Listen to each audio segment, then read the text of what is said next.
It's the Joel Shit Show, featuring Joel Shit. Hi, welcome to the Joel Shit Show. I'm your host, Joel Shit.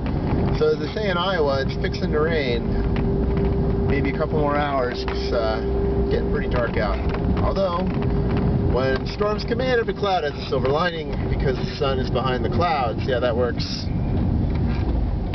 I am driving to the store after my show at KSCU because I forgot to do my show while I was driving to KSCU, or even while I was at KSCU. Both would have been acceptable. However, I completely didn't think about it. And then I went to put my stuff away. As I was leaving the station, I looked at my bag and I said, oh, there's my camera. I forgot to do an episode. Well, I'll put it in my pants pocket so that way I'll remember to do it when I get in the car. And it worked. So the moral of the story is, if you need to do something, leave it in your pants. Yesterday, I worked a party in Unpleasanton at a restaurant called Faz, F-A-Z, or a Mediterranean kind of place. Upscale Mediterranean, kind of, to me, it's a bit of an oxymoron. I think of like Falafel's Drive-In, you know, or just places with handmade signs and $8 dishes, and you know, it seems weird to pay $30 for something at a Mediterranean restaurant because it's Mediterranean food. It's not known to be expensive, but they're in Unpleasanton, and that's what people do there. They spend money they don't have on things they don't need. It's called the Joy of the Tri-Valley.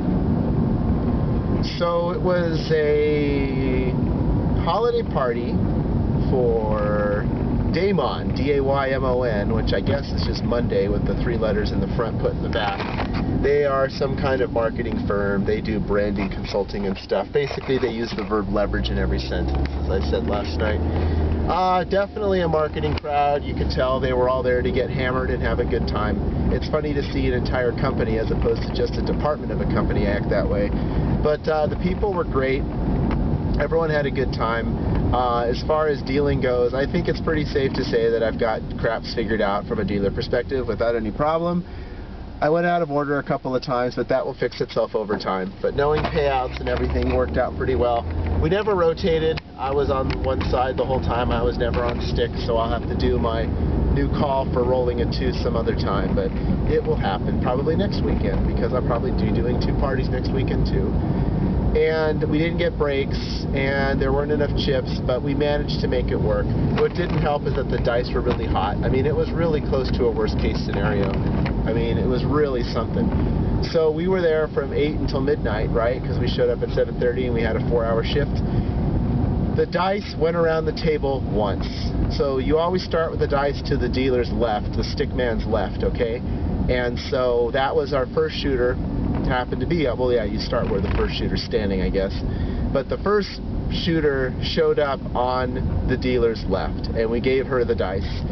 And the last shooter was immediately on the dealer's left. So technically, we did 1 entire lap in 4 hours, which is really slow. And what that means is that the dice were really hot. A lot of points weren't made, but we just had really long points. We had points that lasted 30, 40 minutes. One of the shooters shot for over an hour.